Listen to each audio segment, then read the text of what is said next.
trying to get 25 miles an hour and in a straight line formation, rubbing lotion on your butt.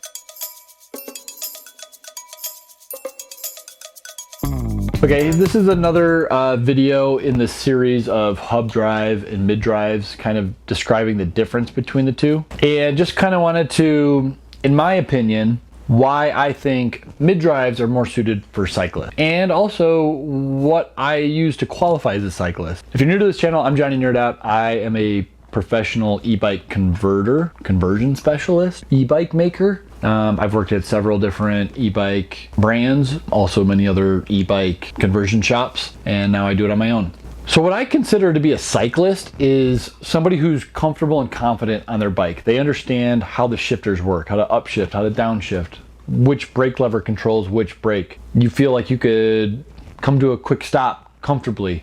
You're a cyclist. You don't have to be wearing spandex and being like, you know, riding on the shoulder trying to get 25 miles an hour and in a straight line formation, rubbing lotion on your butt to keep it from chapping. That's an extreme cyclist. But as long as you're confident on your bike, I consider you a cyclist. And why I think you're gonna really like a mid-drive more. A mid-drive, it's how the power is applied from the motors. A mid-drive sends power from the crank. So essentially it's just amplifying whatever you're doing. To the core, it's just amplifying what you're doing because it's sending the power from the cranks through the chain to the rear cassette.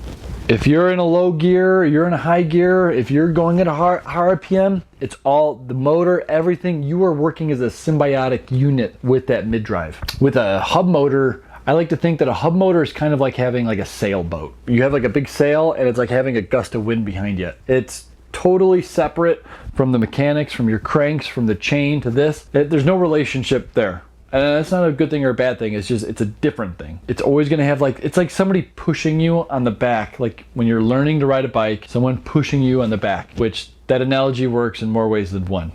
Because I do recommend, if you are not a bicyclist, if you are not comfortable on a bike at all, or maybe you've never ridden a bike, or you live nowhere near hills or anything like that, and you don't need performance, you don't need speed, a hub motor bike is fine. I know I've said that before, like, don't get a hub motor, but if you don't need it, it'd be fine. If you just want somebody like pushing you from the back and just, you know, like your gentle father touching you, that came out wrong, pushing you from behind, yeah, hub motor's fine. But if you're a cyclist and you like having that relationship with your bike, I'm telling you, it feels better too, because you got that motor right at the crank. So it doesn't change, you don't have any unsprung weight. You hear that phrase a lot because you're gonna have like a 12-pound boat anchor in the middle of your rear wheel, which is way behind you. It's not ideal. And it's gonna have, the way that it propels you, it just kind of pushes you like a sail, which it's not good or bad, it's just different. But if you're a cyclist, in my opinion, you're gonna like a mid-drive better because of it literally is just adding to what you're doing. It feels like you have bionic legs. A hub motor feels like you have bionic wind. What did I say? I know I'm not the best at explaining these things. I'm not a public speaker.